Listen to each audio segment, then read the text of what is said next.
you are going to create a bond with these kids like no other. And it's in support of your kids. That's what you're really doing. You're supporting your kids to be better parents. Take advantage of that. Just enjoy the moment because you never know how long it's going to last. Welcome to the Adventures with Grammy podcast. I am your host, Carolyn Berry. This podcast is for grandparents on the go with their grandchildren and for parents who want to ensure loving relationships across the generations. I welcome your input and your feedback on every episode of the podcast we produce. Please send me an email at carolyn@adventureswithgrammy.com or connect with me on Twitter and Instagram at Grammy Adventure.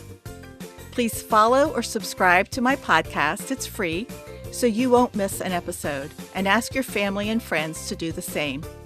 You can subscribe to the monthly newsletter by visiting my website, adventureswithgrammy.com, and clicking the newsletter sign-up link. This week's guest is Gramps Jeffrey, a grandfather of 6 and the author of the children's book, I Don't Want to Be 3.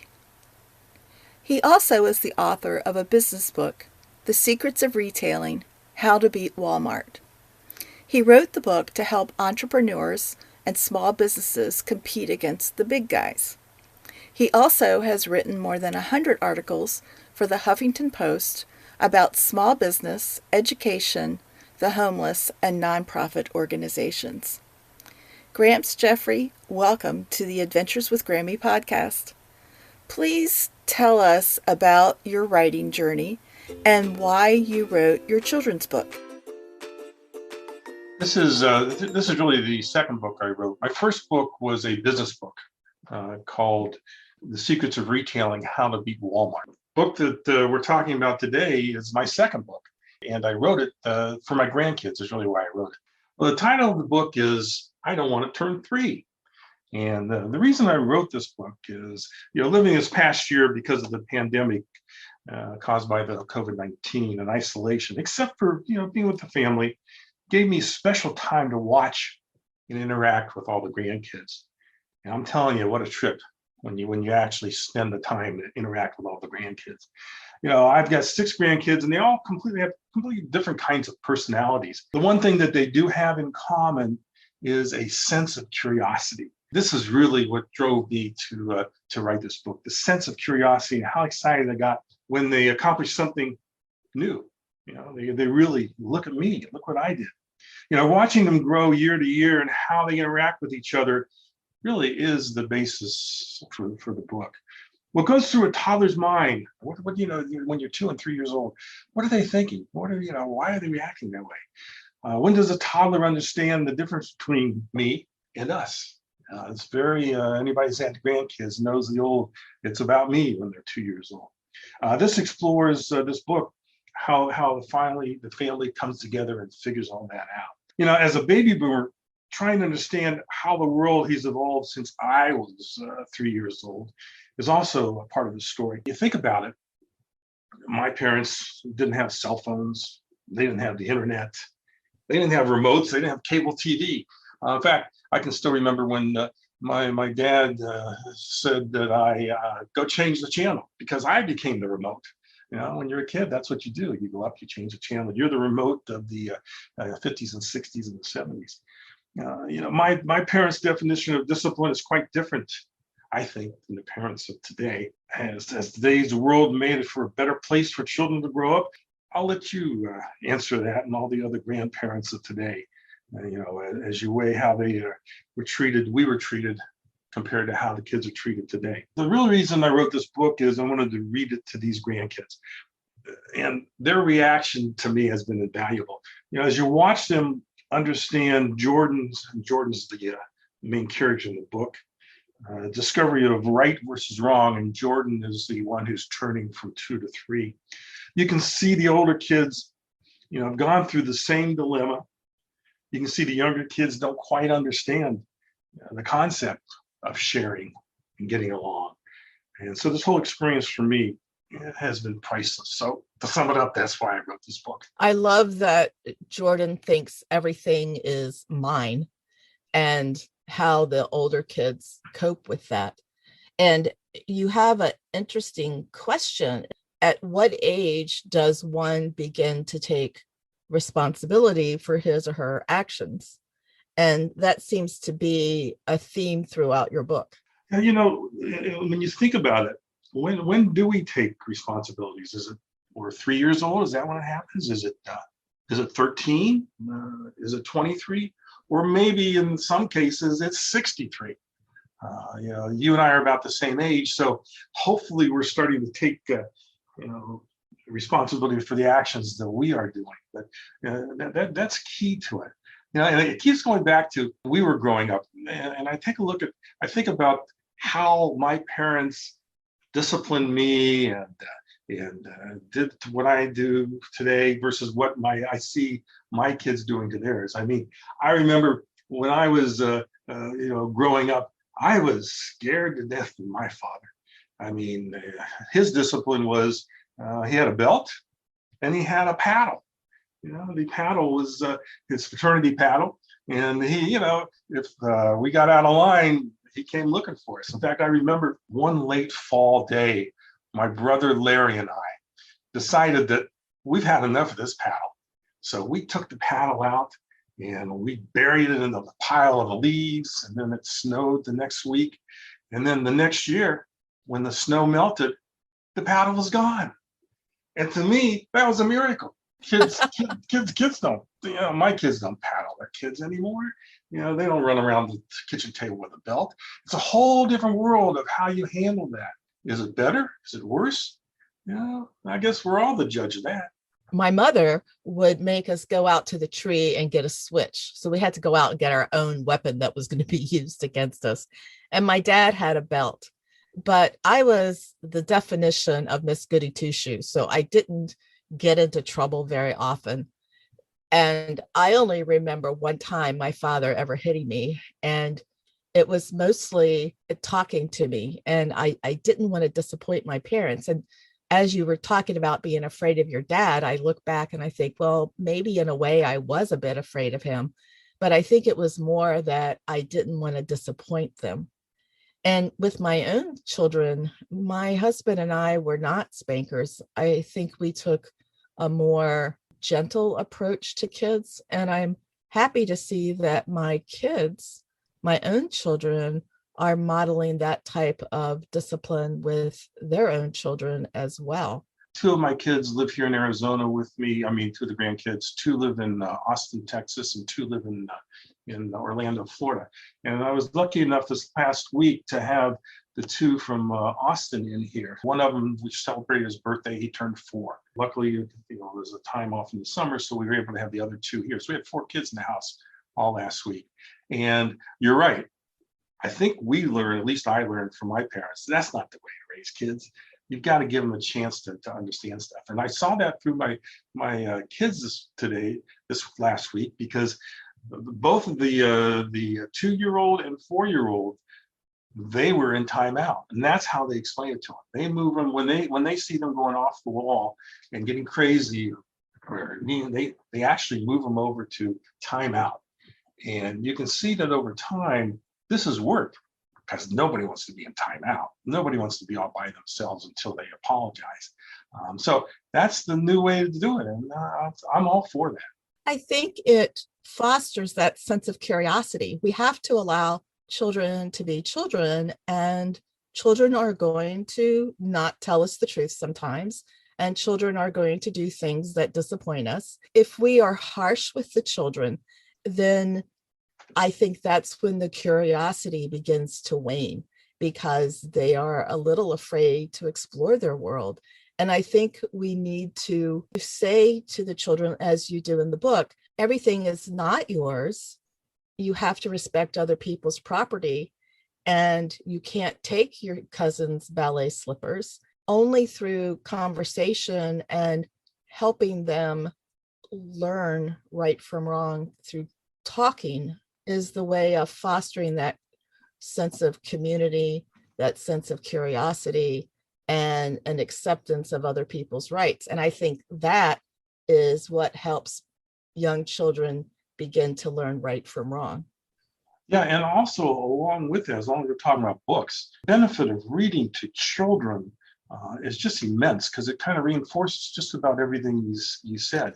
You kind of say, well, why should you read to children? Well, one of the reasons is it's a good bonding experience. It's a great way for a mother or grandmother and grandfather to spend time with their kids. And so one of the reasons you should read my book, but read all kinds of other books too, of course, is because it lets you spend the children the time together. It helps make the kids feel secure. And again, I saw this last week.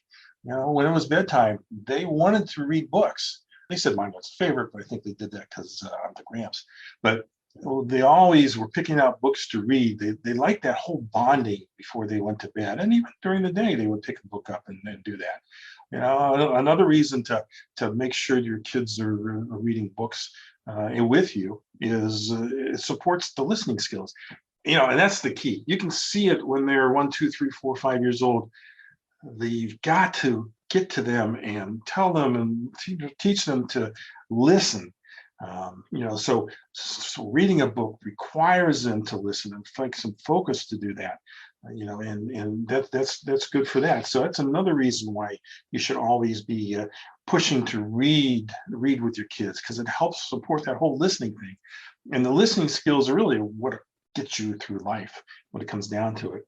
Another reason that you should be reading to your kids is because it helps the language development, the cognitive development, helps expand the variety and the number of words that they learn or they hear. And I see that, like for instance, with my book, the 8-year-old last week was reading it to the 2, 3, and 5-year-old. And you could just see that it was helping her as much as it was helping them. And so it was helping her to understand a lot of the words that were in the books. And then she actually, when the kids asked her, she explained it to them.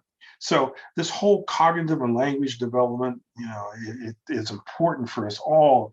And, the grandparents should be taking the lead on this to make sure that we're always reading books, at all kinds of levels to the kids, and almost at any age. And then the fourth reason that I see that, you got to keep reading to kids is to create that attention span. Again, when you're a little kid, you go from one thing to the other. But if you can get them to create an attention span for 10 minutes, 15 minutes, this key concentration, self-discipline skills, they go on for a long time for these kids. So I encourage any of your listeners to make an extra effort to read books to kids, because over time, it will make a difference in their development. And back on the conversation about guidance and discipline, reading books that are social stories, like your book and some others, is a way of helping children learn about appropriate behavior without grandparents or parents preaching to them, because they can see themselves in these characters and think, oh, maybe I shouldn't do that, or maybe I should act like this other character and not Jordan and take all of my cousin's things. So I think reading is definitely important. I certainly did it with my kids and with my grandchildren when I have the opportunity. But I think also social stories are good for helping shape behavior. But also children have an amazing capacity to comprehend the spoken word. So as you're reading to a child, even if it is a book that is not written for toddlers, a more complex book, they can still start to understand and appreciate just the language and be exposed to a variety of vocabulary. You talk about developing their cognitive skills. The difference between a child who grows up in a house without literature and a child who grows up with a rich literary environment is 40 to 50,000 words. And that makes such a difference when they're entering school. Oh yeah, in fact, as you're sitting down to read to the children, you should ask them a few questions. Like before you read, you can say to your grandkids, What do you think's going to happen in this book? I mean, that helps them start to think about, what, and do that before you even start to read. Here's the title of the book. What do you think's going to happen? And then as you're doing the reading, you reinforce. You can ask them, because you want to get them participatory. You want to make sure that their attention span keeps going. So you want to get them involved in questions and so forth. You can ask them, who are the characters in the book? Who are they? Tell me about what you're hearing. Where is the setting? Where is this happening? Is it happening at home? Is it a fantasy? It's good to get them involved during the reading of the book. And then, you can always ask them, does anything in the book seem familiar to you? Can you relate to this? Does this happen in your head, in your mind, in your life? So while you're reading the book, you should interact and keep the conversation going. And then when you're done reading the book, always ask them, what was your favorite part? Why was that your most favorite part? The reading of a book just isn't just reading and telling. It's you got to get them to interact. And the more you do that, you'll find that they want to hear more books, and then they'll go out and pick out the books that look interesting to them. Everything that you just said can also be applied to the classroom learning. One of the hallmarks of learning is setting a purpose for reading. When children have experienced that in their homes, in the laps of Gramps or Grandma or Nana, then when they get into the classroom, they have ingrained in them already that I have to know what the purpose of this book is and what is the purpose of my reading it. And it helps them transition into learning. So all of the tips that you just gave our listeners can be applied to classroom learning as well. Yeah, I guess you can almost, every moment of life and living for these little kids is a classroom, and you're the guide. And the more you can guide them, the better. But I got to tell you, when you reach our age, and you got all these little kids running around, last week I couldn't wait till they took their naps so I could take a nap, because it wears you out. Yeah, last week I was in the Outer Banks of North Carolina, surrounded by 6 grandchildren who all were tugging on me and wanting me to go play in the pool, to go in the ocean with them, and to play tic-tac-toe. And I had to somewhat set a schedule because I couldn't interact with all 6 of them at one time, because of the age differences. But I know exactly what you were talking about. And by the time it was bedtime, I was one of the first ones asleep. Yeah. So, I feel like I'm on vacation now. They all wanted to come home with me, but I wasn't able to bring them home this week, but I will see them again in a couple of weeks. That's great. One of the things on your website, you talk about a growth mindset versus a fixed mindset. And that brings us back to that curiosity thing.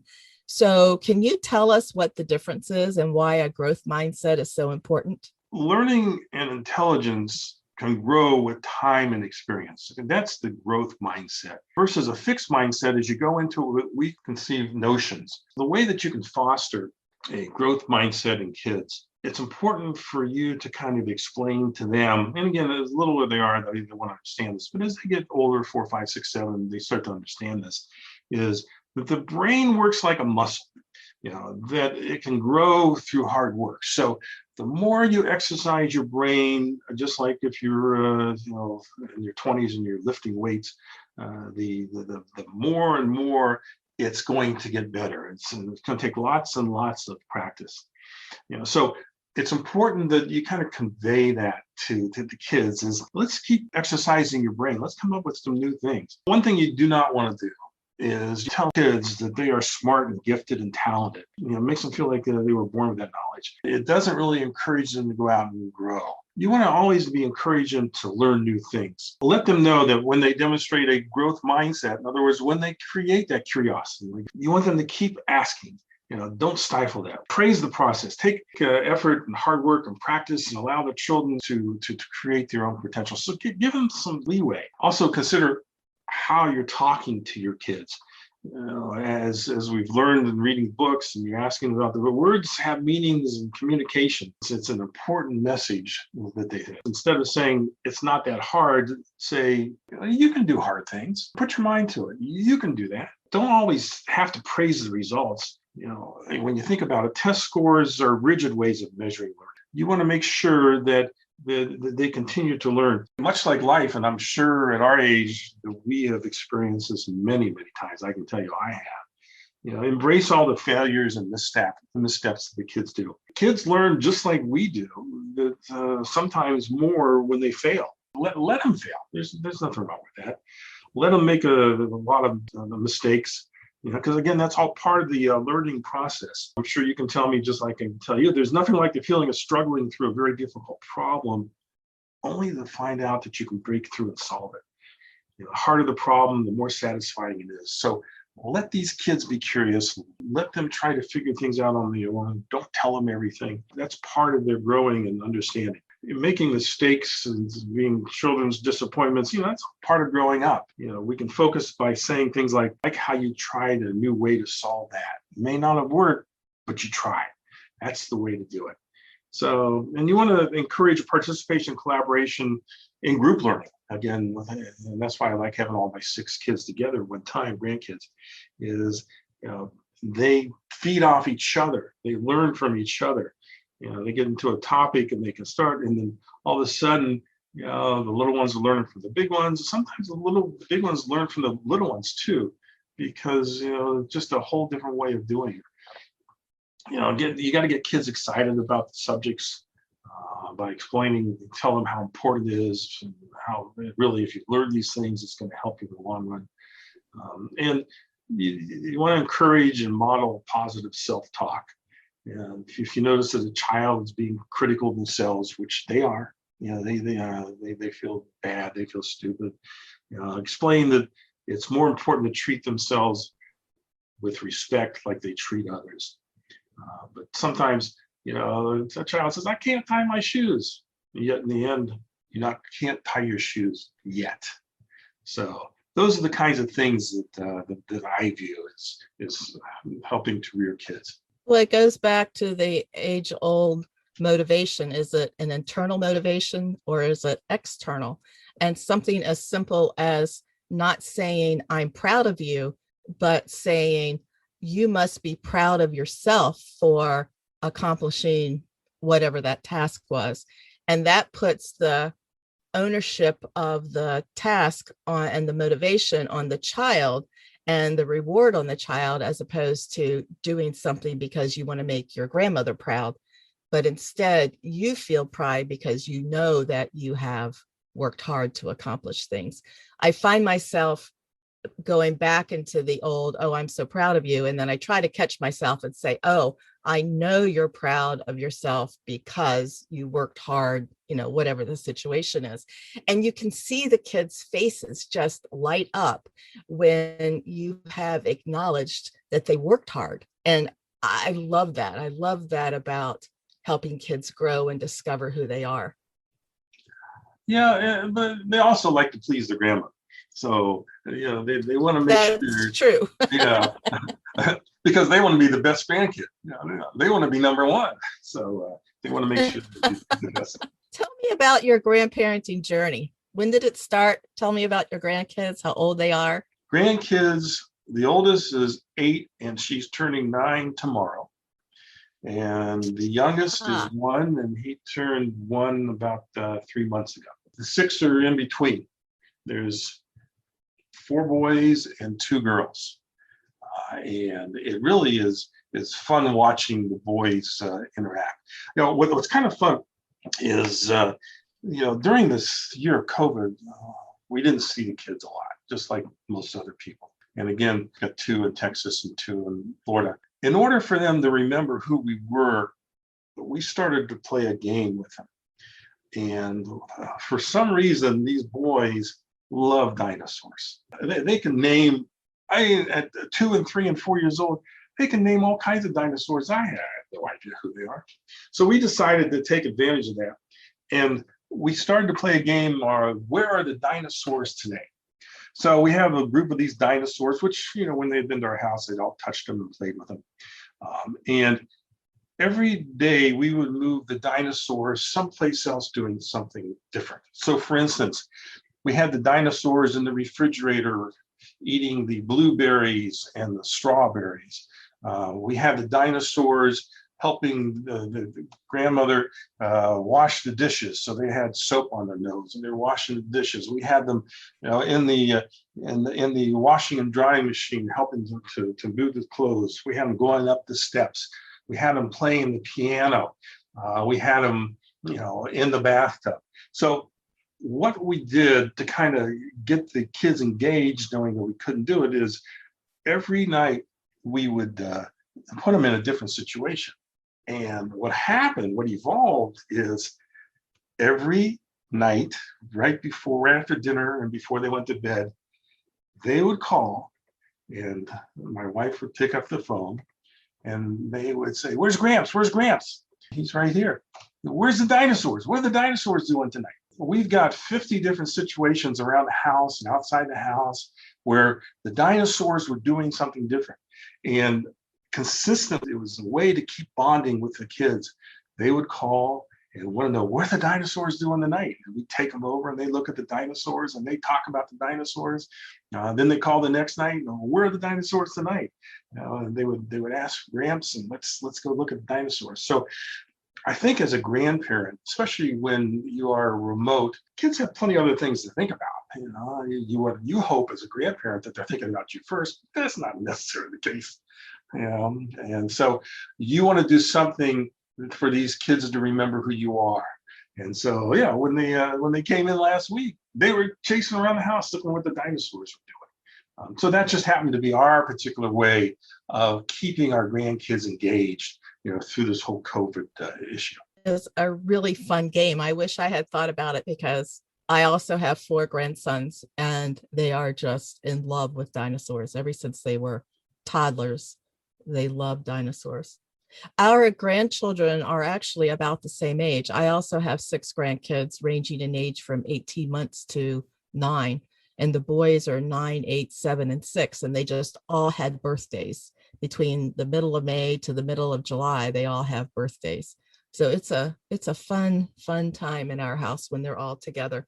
And last week on vacation, it was just marvelous. I just enjoy being with them so much. I'm curious about your name. How did that come about? When they first were born, we're trying to figure out what's an easy name for the kids to remember. And as you probably well know, kids start to can say G pretty fast. So I decided to call myself Gramps. Jeffrey happens to be my middle name. And so I figured, I'll become Gramps Jeffrey. And that became my pen name. Now, what's interesting about Jeffrey, spelled Jeffrey, which is one way to spell it. The majority of people spell it the other way, Jeffrey. But what's so funny about this is my wife still spells it wrong. After all these years of marriage, she still spells it the other way. So that's one of the reasons I decided I'm going to put it down on paper. I want her to learn exactly how I spell my middle name. So what's your wife's grandma name? Bubby. She is known as Bubby. And how did that name come about? It was what she called her grandma. And again, the B's they come pretty fast when you're a little kid. So it made it easy for the kids to go Bubby. In summing up your book and your outlook on grandparenting, what advice would you give to other grandparents, and especially to grandparents to be, those who haven't quite joined our grandparents club yet? Grandparents really have that unique ability to enjoy the kids and give them back. Okay, so you want to make sure that while they're here, that you enjoy them and they enjoy you. Like, for instance, my wife and I have different ideas of discipline. She is under the schooling that you can't watch cartoons until you have your breakfast, whereas I'm under the schooling is let's have breakfast and watch cartoons together. But you have that luxury. And so you need to take advantage of that. But you also don't lose sight that you are a real role model. And these kids, because the kids see the respect for their grandparents from their parents. The kids love their mom and dad, and they have comfort to let them go and let them be with you alone. And so you've got that responsibility as a role model. And here's an opportunity where if you think you ever didn't teach your own children the right thing, or you didn't have time to do it, or you were too busy working and didn't have a chance to let them know, this is where you can skip that generation and make it happen for these grandkids. Kind of make sure you're spending quality time with them. Do all the things we talked about with the challenging them and reading to them and asking them questions and getting them involved. Because over time, it's going to pay off. You may not feel it the first week you're with them, but if you are consistent, be consistent. That's probably what grandparents need to be. If you be consistent, time after time after time, visit after visit after visit, you are going to create a bond with these kids like no other. And it's in support of your kids. That's what you're really doing. You're supporting your kids to be better parents.